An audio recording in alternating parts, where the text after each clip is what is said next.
Сәлем құрметтілерім, бүгінгі күндеріңізге сәттілік. Мен қазір сіздерге бір ең керемет жазбаны оқып бермекшімін. 2025 жылы 12 айдың 12 күні не болады деп жатқан жандарға, не сеземіз деп жатқан жандарға арналады. Өздеріңіз осыны тыңдап көріп, мұқият сезінсеңіздер, өте көп түсініктер келеді. 2025 жылы 12 айдың 12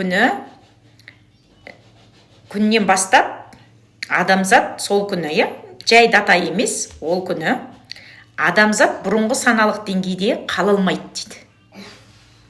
Байқасаңыздар, әзірдің өзінде адамдар ондай бұрынғыдай өмір сүре алмайтыны бәр адамға белгілі болып жатыр. Бұл дата жеке ғана емес, коллективті санадағы жарылу нүктесі іске асады дейді. Коллективтік көрдіңіз ба? Бұрын әр адам өзінің жанымен алысып, ішіндегі қараңғылықтармен бетпе-бет келіп, сол жердегі нені бетіп, жанның қараңғы деңгейіне барып жұлып бәрін шығаратын болса, қазір коллективтік ояну, коллективті бүкіл адамдардың барлығына осы қазіргі 12 айдың 12 күні сол күнгі дата қатты әсер етіп, сол күннен бастап адамдар да үлкен жарылу нүктесі іске асады дейді. Санадағы жарылу. Бір терезе жабылып, келесі терезе ашылады. Цикл аяқталып, жаңа кезең бастау алады. Бастау әрі ұзақ мерзімге созылатын ауысу десек те болады. Бұл датадан кейін әр адам өзінің ішкі әлемімен бетпе-бет келеді. Яки әр жан жеке кеңістігіндегі өз көлеңкесімен кездеседі. Травмалар, тығылған эмоциялар, жасырын жаралар, бәрі бетке шығады. Маскалар шешіледі. Адамдар енді бұрынғы рөлдерменен жалған өмір сүре алмайды. Бұрынғы рөлдерменен өмір сүре алмайды. Жалған образдың уақыты аяқталды. Өзін алдап жүргендер ол жалғандықты ендігәрі көтер алмайды дейді. Енді міне, ішкі шындық сыртқа шығады. Бұл тазарту емдік процесс дейді. Сол күні үлкен портал ашылады. 12 айдың 12 күні, яғни бірнеше күн ғана қалды ғой. Портал деп тұрғанымыз жердің жиілігінің өзгеруі. Геомагниттік тордың өзгеріп, коллективтік сана ағынының жұмсаруы. Интуицияның ашылуы, екі өлшемнің толық бірігуі. Енді ойлай беріңіздер. Адамдар ішкі дауысын анық сезе бастайды. Ішкі дауысыңызды анық сезе бастайсыз. Бұрын байқамаған сезімдер күшейеді. Материалдық және көрінбейтін әлем арасындағы перде толық жұқарады. Адамзат тылсым дүниемен толықтай бірігеді.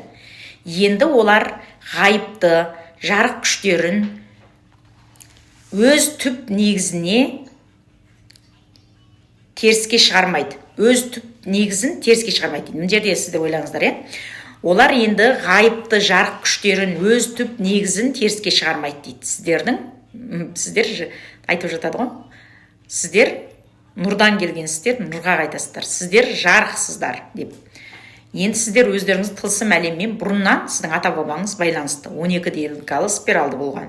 Қазір біз тылсыммен байланысты енді қайтадан орнатып, қайтадан адамдар түп негізіне оралады.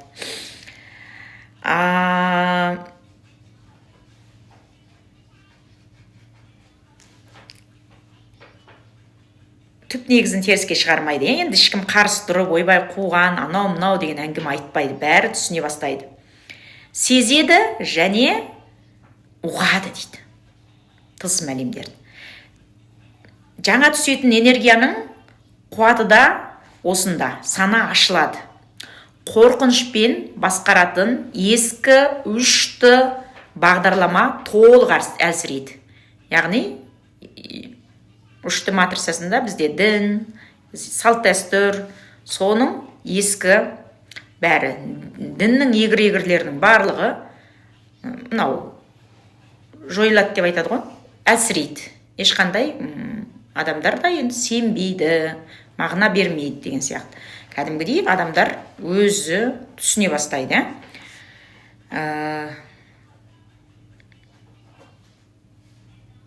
Үшті бағдарламалар, үшті да бізде мектеп бағдарлама енді басқаша болды ғой, оның барлығы әлсірейді. Бүкіл бізде ескі программа, бүкіл осы ескі мен коллективтік сознание менен құлдық санада өмір сүрдік.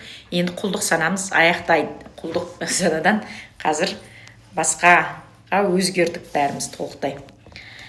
Жанның дауысы күшейеді. Сыртқы авторитетті емес, ішкі дауысты тыңдап, жан қалауымен оңаша болу адамдарға ләззат әкеледі.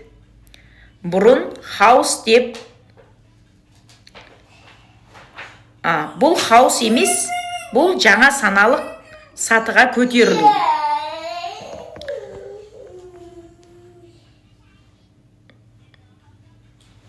Бұл енді біз үшін бір үлкен той, мереке болмақ. Міне достар.